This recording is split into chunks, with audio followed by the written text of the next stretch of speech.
Hello, ഞാനിടുന്ന videos ഏതെങ്കിലും തരത്തിൽ നിങ്ങൾക്ക് യൂസ്ഫുൾ ആവുന്നുണ്ടെങ്കിൽ ഒന്ന് വീഡിയോൻ്റെ അടിയിൽ ഒന്ന് കമൻ്റ് അടിക്കുക.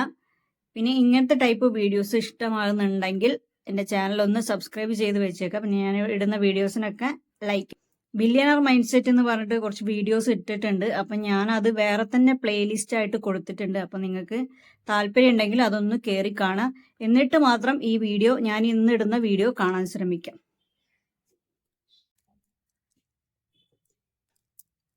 ഈശ്വര നിശ്ചയം പോലെ മാത്രമേ എല്ലാം സംഭവിക്കൂ എന്ന് ചിന്തിക്കുന്ന ഒരാളാണോ നിങ്ങൾ? ആ ചിന്തയ്ക്ക് കുഴപ്പമൊന്നുമില്ല. പക്ഷേ എല്ലാം ഈശ്വരനിൽ അർപ്പിച്ച ശേഷം കയ്യും കെട്ടിയിരുന്നാൽ നിങ്ങൾക്ക് സമ്പത്തുണ്ടാകില്ല, ജീവിത വിജയവും ഉണ്ടാകില്ല. ഉദാഹരണത്തിന്, ഒരു വീടുണ്ടാകണം എന്ന് എത്ര തീവ്രമായി ആഗ്രഹിച്ചാലും അത് സഫലമാകണമെങ്കിൽ നിങ്ങൾ പ്രവർത്തിച്ചേ തീരൂ. വീടുണ്ടാകണമെങ്കിൽ അതിനാദ്യം ഒരു രൂപരേഖ കൃത്യമായി വരച്ചുണ്ടാക്കണം.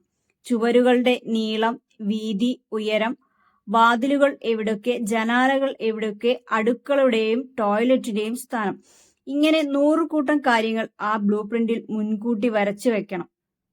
അത് ഏതെങ്കിലുമൊക്കെ അനുപാതത്തിലോ എവിടെയെങ്കിലുമൊക്കെയോ ആയിരുന്നാൽ ശരിയാകില്ല.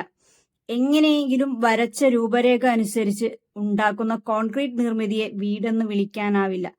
അതിനർത്ഥം കൃത്യമായ ലക്ഷ്യബോധത്തോടെ എല്ലാ വിശദാംശങ്ങളോടും കൂടി വേണം രൂപരേഖ വരയ്ക്കാൻ എന്നാണ്. ഇതുപോലെയാണ് സമ്പത്തിന്റെ കാര്യവും.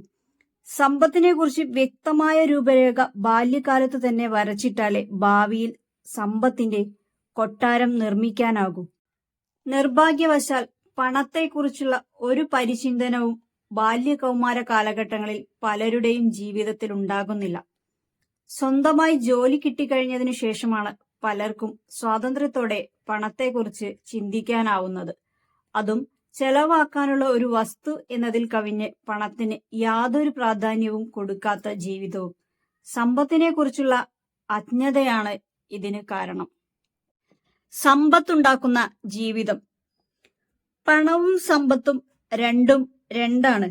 പണത്തെക്കുറിച്ചും സമ്പത്തിനെക്കുറിച്ചും ബാല്യകാലം മുതൽക്കേ ചില ധാരണകളും സ്വപ്നങ്ങളും കുട്ടികളിൽ രൂപപ്പെടേണ്ടതുണ്ട്. ഇതിനാദ്യം മാതാപിതാക്കളും പിന്നീട് അധ്യാപകരുമാണ് മുൻകൈ എടുക്കേണ്ടത്. നിർഭാഗ്യവശാൽ നമ്മുടെ വിദ്യാഭ്യാസ സമ്പ്രദായത്തിൽ അങ്ങനെയൊരു കീഴ്വഴക്കമില്ല.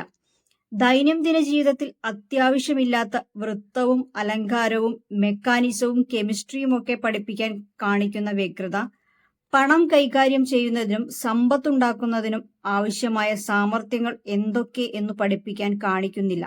അതുകൊണ്ട് കോളേജ് വിദ്യാഭ്യാസം കഴിഞ്ഞാൽ പോലും ജീവിതം സമ്പത്തുണ്ടാക്കാൻ എങ്ങനെ ഉപയോഗിക്കണമെന്നും സമ്പത്ത് ജീവിതം എങ്ങനെ കരുപിടിപ്പിക്കുമെന്നും ആർക്കും അറിയില്ല.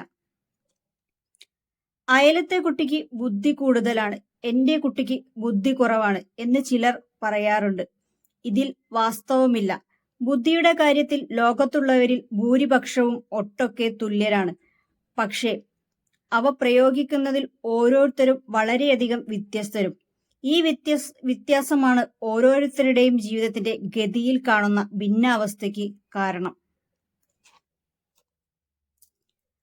അവനവന്റെ ബുദ്ധിശക്തി സമ്പത്തുണ്ടാക്കുന്നതിലേക്ക് കേന്ദ്രീകരിക്കുകയാണെങ്കിൽ അധികം ആയാസം കൂടാതെ അത് സാധിക്കും. അമേരിക്കയുടെയും ജപ്പാന്റെയും ഇപ്പോൾ ചൈനയുടെയും ഇന്ത്യയുടെയും സാമ്പത്തിക പുരോഗതിയുടെ ചരിത്രം പരിശോധിച്ചാൽ ഇക്കാര്യം വ്യക്തമാകും. ഓരോ വർഷവും ഈ രാജ്യങ്ങളിൽ ശതകോടീശ്വരന്മാരുടെ എണ്ണം ഗണ്യമായി വർദ്ധിച്ചുകൊണ്ടിരിക്കുകയാണ്. പണം രണ്ടു വിധമുണ്ട്, നല്ല പണവും ചീത്ത പണവും. ധാർമ്മിക പ്രവൃത്തിയിലൂടെ ഉണ്ടാക്കുന്ന പണമാണ് നല്ല പണം. അതിൽ നിറയെ നമ്മുടെ ഊർജമുണ്ടായിരിക്കും. നല്ല പണം നമ്മിലേക്ക് എത്തണമെങ്കിൽ നമ്മുടെ മാർഗം ശുദ്ധമായിരിക്കണം. ഏറ്റവും നല്ല പ്രവൃത്തികളിലൊന്ന് സ്വന്തം കഴിവുകൾ ഉപയോഗിച്ച് സമ്പത്തുണ്ടാക്കുകയും ആ സമ്പത്തിന്റെ ഒരു ഭാഗം ലോക നന്മയ്ക്കായി വിനിയോഗിക്കുകയും ചെയ്യുക എന്നതാണ്.